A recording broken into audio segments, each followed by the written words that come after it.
Nesse vídeo, a gente vai revisar a rotina no atendimento de parada cardíaca na unidade de tratamento intensivo. Como roteiro do treinamento, a gente passa primeiro por conceituar o significado da parada cardíaca na UTI, passando pelos equipamentos e pessoal necessários para o atendimento, revisa o protocolo de atendimento da parada cardíaca, o cuidado pós-parada, seguido por um treinamento prático a ser agendado, individualmente. A parada cardíaca no tratamento intensivo ela é diferente de uma parada cardíaca atendida num cenário extra-hospitalar ou mesmo numa unidade hospitalar não crítica. Enquanto na parada cardíaca extra-hospitalar a gente lida com um evento não esperado, ocorrido por uma doença hiperaguda, por exemplo, um infarto, obstrução de vias aéreas por engasgo ou arritmias cardíacas, em um indivíduo aparentemente saudável, e cujo atendimento vai depender do acionamento correto e rápido do socorro especializado, de um socorrista leigo treinado a fazer massagens até o socorro chegar e de desfibrilação precoce, usada com desfibriladores automáticos disponíveis em lugares de alto fluxo de pessoas, como estádios de futebol, por exemplo. Esse conjunto inteiro é um pouco diferente da parada cardíaca intra-hospitalar ou, mais especificamente, intraterapia intensiva, dentro da unidade de terapia intensiva, em que a gente já dispõe de sinais, em que a gente deve perseguir esses sinais e prever, portanto, a ocorrência de parada cardíaca. A parada cardíaca na UTI sempre tem um significado, né?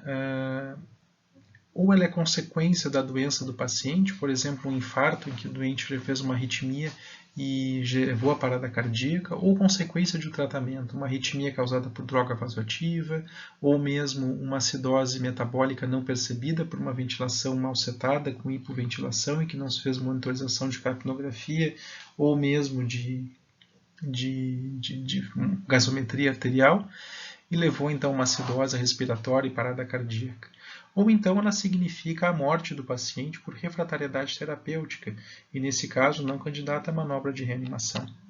O sucesso do atendimento aqui vai depender de treinamento da equipe, materiais especializados prontos para o uso e funcionando, e estudar os casos de parada na UTI, pois se elas acontecerem demais, significa que a gente não está prevendo a ocorrência dela e não está abortando essa parada cardíaca antes do seu acontecimento, o que é o correto numa unidade de tratamento intensivo, pelo menos na maior parte dos casos. A previsibilidade da parada cardíaca na UTI. O paciente crítico, ele dá sinais horas antes da parada cardíaca na maioria dos casos. A doença em si nos dá indícios disso, a gravidade da doença, achados laboratoriais, por isso a importância da coleta de laboratorial de rotina, incluindo eletrólitos e gasometria arterial para pacientes ventilados. A monitorização cardíaca pode nos dar, se é atentado para isso, se setado bem os alarmes de monitorização cardíaca, oximetria, alarmes da ventilação mecânica e feito um correto e próprio monitorização do estado neurológico em pacientes com evolução para coma sem suporte ventilatório. Como identificar esses sinais? Bom, primeiro pela gravidade da doença e pela doença em si, e interação com toda a equipe. Um round estruturado beira-leito pode ser suficiente para que 2 minutos por paciente, portanto 20 minutos numa UTI de 10 leitos, a equipe junto do médico possa se inteirar dos casos e saber ser sinalizada de que sinais deve-se ficar atento ao longo do dia desse paciente, o plano terapêutico do dia e os potenciais sinais de piora que esse paciente pode dar.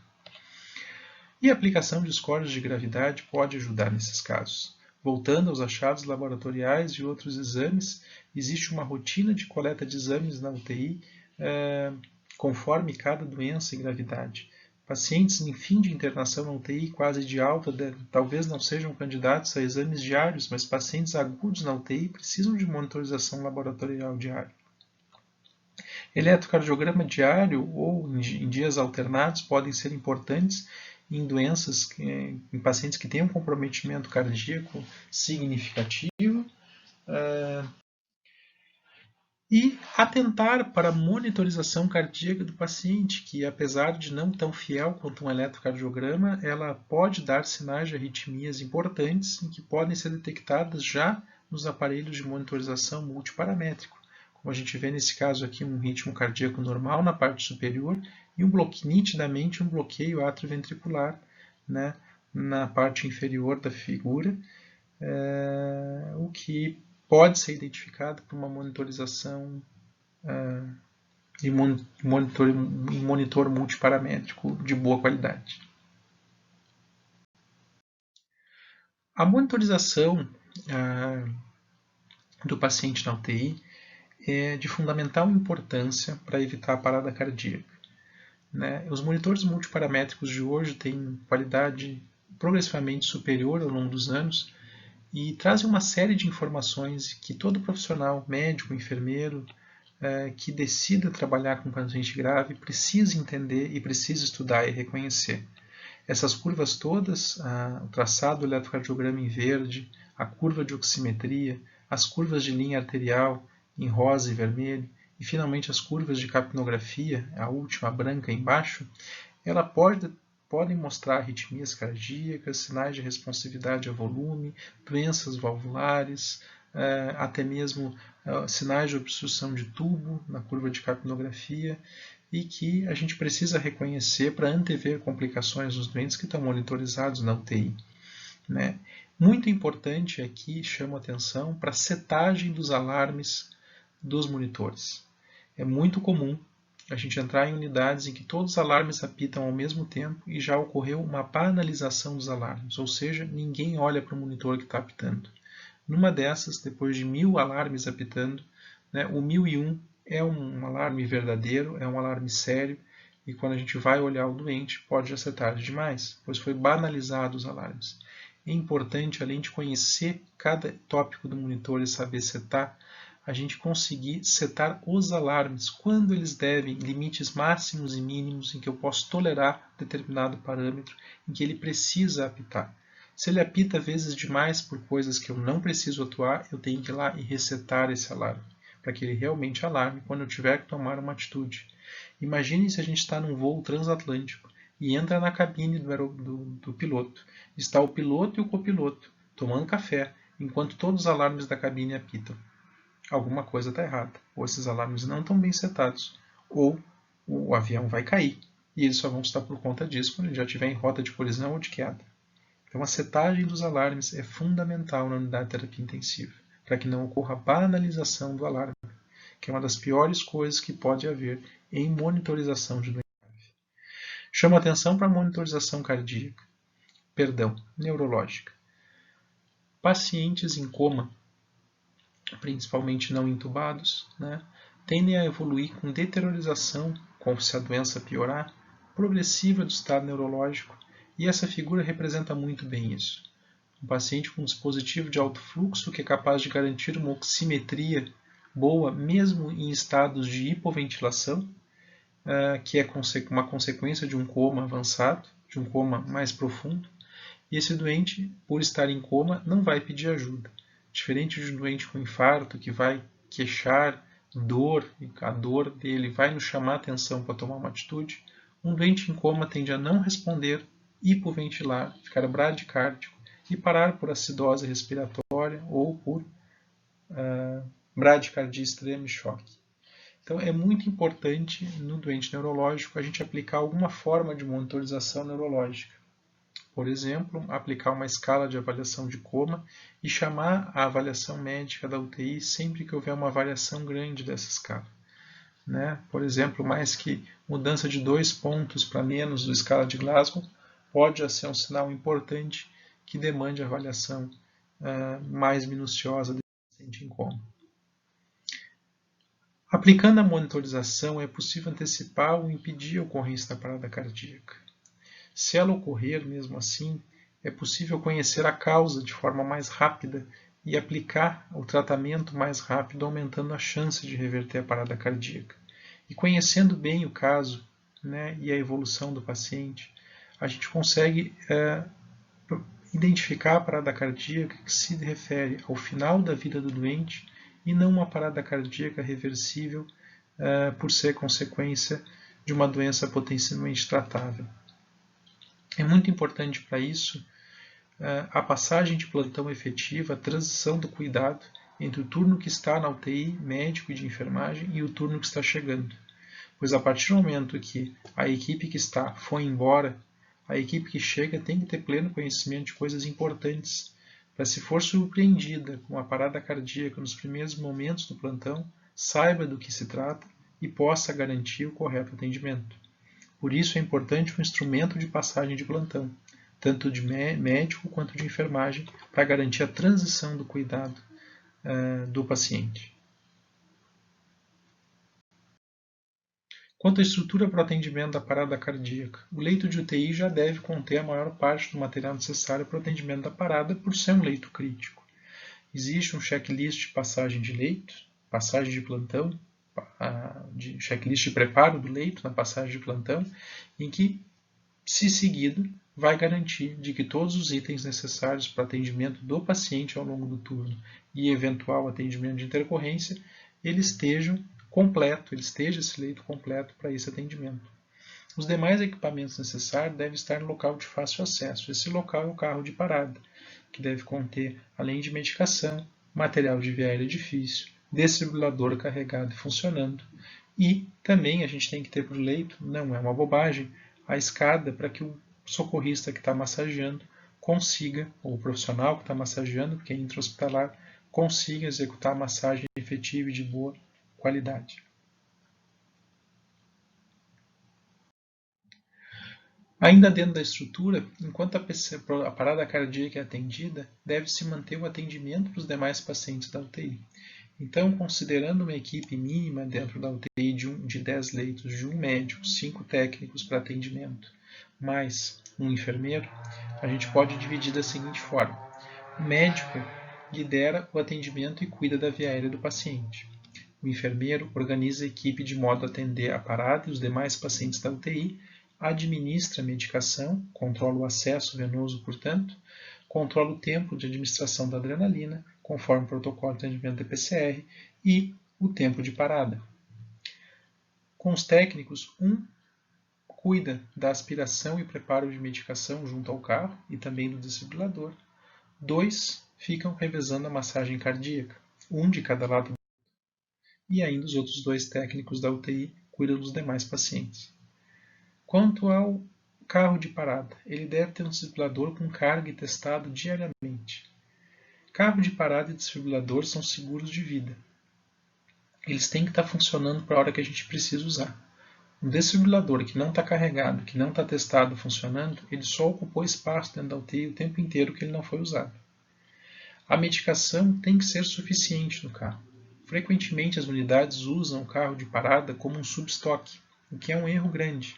Se a unidade precisa de um substoque porque a farmácia é incapaz de entregar medicação a tempo e a hora que é necessário, talvez deva-se discutir de ter realmente um substoque na UTI e um controle efetivo desse substoque.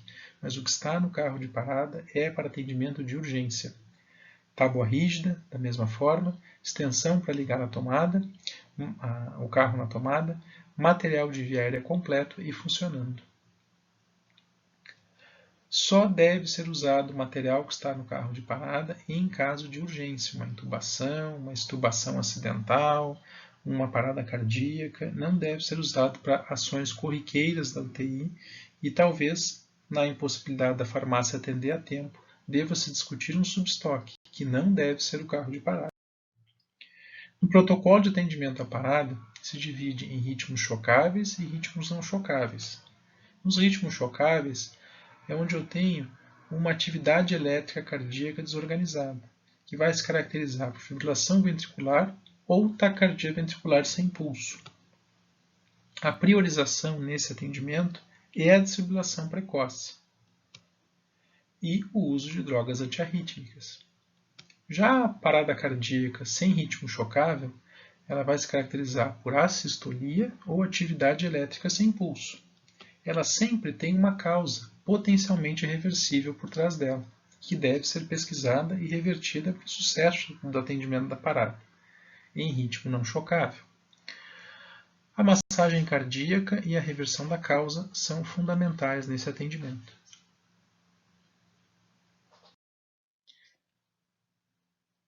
Como é que a gente identifica a parada, né? Então, portanto, na UTI a gente já tem suporte básico e avançado juntos aqui. Isso seria um suporte avançado. Até a chegada do médico, do enfermeiro, a gente pode fazer o suporte básico, que é a massagem.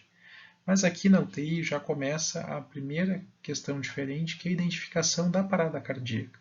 Os pacientes podem estar sedados, ventilados e, portanto, não vão perder a consciência e parar de respirar como numa parada extra-hospitalar ou dentro da unidade clínica do hospital. A gente vai reconhecer a parada pelo monitor cardíaco, pela linha arterial, que não vai ter pulso, pulsação do doente, ou até mesmo a palpação do pulso. Já a primeira questão diferente aqui. Por isso, lembrando da importância da setagem dos alarmes, dos monitores. Não é à toa que a gente monitora o paciente na UTI continuamente. Quem identificou já aciona o socorro dizendo que se trata de uma parada no leito A1, 2, 3 ou 4, leito que tiver. Já baixa a cabeceira do leito e inicia as compressões torácicas. A pessoa que vai, o próximo socorrista, o próximo técnico de enfermagem, já traz para perto do leito, onde está ocorrendo a parada, o carro de parada. Coloca a tábua rígida no paciente, instala a monitorização do monitor do carro, que é o desfibrilador, porque numa necessidade de cardioversão, por exemplo, é importante que o monitor que dá o choque identifique o ritmo do paciente. Então, é fundamental que na parada, o monitor que seja usado seja o monitor do próprio desfibrilador do carrinho de parada. Então, após fazer isso, ele assume a medicação, aspirando a primeira adrenalina e aguarda as próximas instruções. O enfermeiro chega no leito e prepara o acesso e assume a medicação. O acesso venoso assume a medicação. O médico assume a via aérea, se o paciente estiver estubado com ventilações com ambu máscara. Se já estiver entubado, ele pode setar a ventilação no caso de uma UTI COVID, para não haver a desconexão do tubo e geração de aerossol. Em qualquer uma das situações, seja usando o ambu pelo tubo ou seja usando a máscara, é necessário que entre a máscara e o ambu exista um filtro HMF ou um filtro EPA, que já deve estar pela rotina de atendimento na UTI, instalado no ambu, no leito. O terceiro técnico que chega reveza a massagem com aquele primeiro que identificou e já está fazendo a massagem. Os demais dois técnicos da UTI mantêm o atendimento e monitorização dos demais pacientes. Quanto ao protocolo de atendimento, ele é um protocolo internacional que já está estabelecido e o frequente erro que acontece é que a unidade não se programa, não se prepara em tudo isso que a gente já conversou para que esse protocolo seja feito. Para que ele seja feito e seja seguido, é importante que todo esse resto que a gente conversou esteja bem organizado, todas as pessoas treinadas e sabendo o que elas têm que fazer. Se isso acontecer, vai ser fácil desse fluxograma do atendimento à parada acontecer. Vejam só, o quadro 1 a gente identifica a parada e começa e garante a via aérea do paciente o oxigênio. Então a gente tem o primeiro quadrinho vermelho. É um ritmo chocável? Quando a gente monitora o doente, lembra daquele técnico que foi lá, já instalou o monitor no doente? Sim, trata-se de um ritmo chocável. Então a primeira coisa que se faz é chocar. Está ali o raio no item 3 com choque.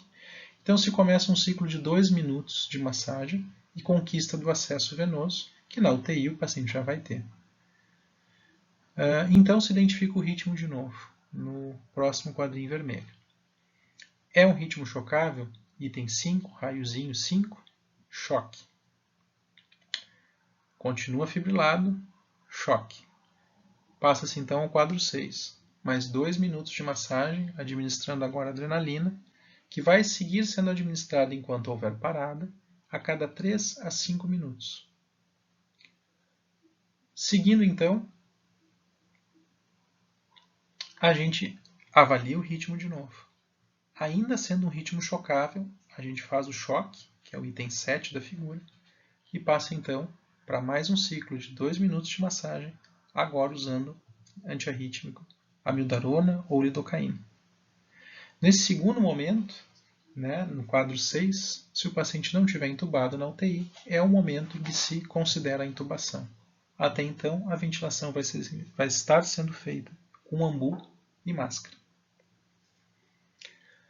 Voltando ao quadro 1 lá, identificando a parada e analisando o ritmo, ele não sendo chocável, quadro 9, a gente passa para a massagem cardíaca, um ciclo de 2 minutos, e a administração já nesse ciclo de adrenalina, que vai seguir sendo administrada enquanto houver parada cardíaca a cada 3 a 5 minutos.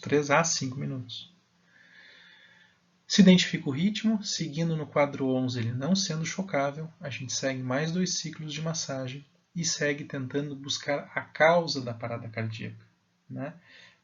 Que na figura está representado as causas a serem investigadas bem na parte inferior da figura. Hipovolemia, hipoxemia, acidose pelo acúmulo de hidrogênio, hipo ou hipercalemia, hipotermia, tensão no tórax, seria pneumotórax, tamponamento cardíaco, o efeito de tóxico de drogas, trombose pulmonar ou trombose coronariana. Essa figura ela é trabalhada, essa sequência, no atendimento, no treinamento prático do atendimento. O cuidado pós-parada. Ele é fundamental, uma vez o paciente saindo da parada, que a gente monitore e estabilize outros parâmetros deles, como a pressão arterial, a ventilação do paciente e o equilíbrio ácido-básico. Ele é frequentemente esquecido pela exaustão que a equipe está durante o decorrido do atendimento, mas, uma vez finalizado o atendimento, o técnico de enfermagem que cuida do paciente permanece no leito, os outros 2 voltam para os seus pacientes. O enfermeiro e o médico seguem no leito e esses 3 profissionais vão providenciar adequada monitorização, coletar gasometria arterial, pedir o raio-x de tórax, novos laboratoriais, fazer o eletrocardiograma pós-parada, revisão de parâmetros da ventilação, história, exame físico, em busca de entender a situação, o porquê que esse evento aconteceu e como a gente pode fazer para que ele não aconteça de novo. Aspectos fundamentais a serem lembrados. Prever a parada cardiorrespiratória. É possível de se prever na maior parte dos casos. Organizar o atendimento antes da parada acontecer e treinar as pessoas para seguir esse roteiro no momento da parada. Comunicação efetiva e tranquila com a equipe. Durante o atendimento à parada, não é um momento de comunicação em excesso. Quem comanda dá o comando e os demais, cada um dentro da sua atividade na parada, executa. Qualquer comunicação em excesso, se não adequadamente oportuna, pode gerar distração. E distração nesse momento não é adequada, não contribui para o sucesso do atendimento à parada. A parada, o atendimento protocolar visto naquele fluxograma, ele já é internacionalmente validado. O que a gente precisa é trabalhar todo o entorno para que aquele protocolo possa ser feito. É ter o material, preparar o carrinho, organizar o atendimento, distribuir as tarefas previamente ao acontecimento de uma parada, monitorizar os doentes e seguir o atendimento na equipe já previamente estabelecida e pactuada na rotina da unidade. Aí, executar aquele protocolo fica fácil. Treinamento, portanto, é necessário lembrar dos cuidados pós-parada, que são fundamentais para que a parada não volte a acontecer, e avaliar o atendimento da parada com a equipe que atendeu. Isso é muito importante. Após o doente estabilizado, em um momento breve, não mais do que 5 minutos, é fundamental para que todos discutam o que fizeram e possam avaliar a oportunidade de melhorias. Acompanhar o número de paradas cardíacas e investigar os casos fora da normalidade é a tarefa do coordenador médico de enfermagem da unidade. Uma unidade de UTI que está tendo muita parada cardíaca inesperada tem algum problema. É preciso ver o que está acontecendo na monitorização desses pacientes. Segue aqui, então, o agendamento para o treinamento prático. Agradeço até aqui.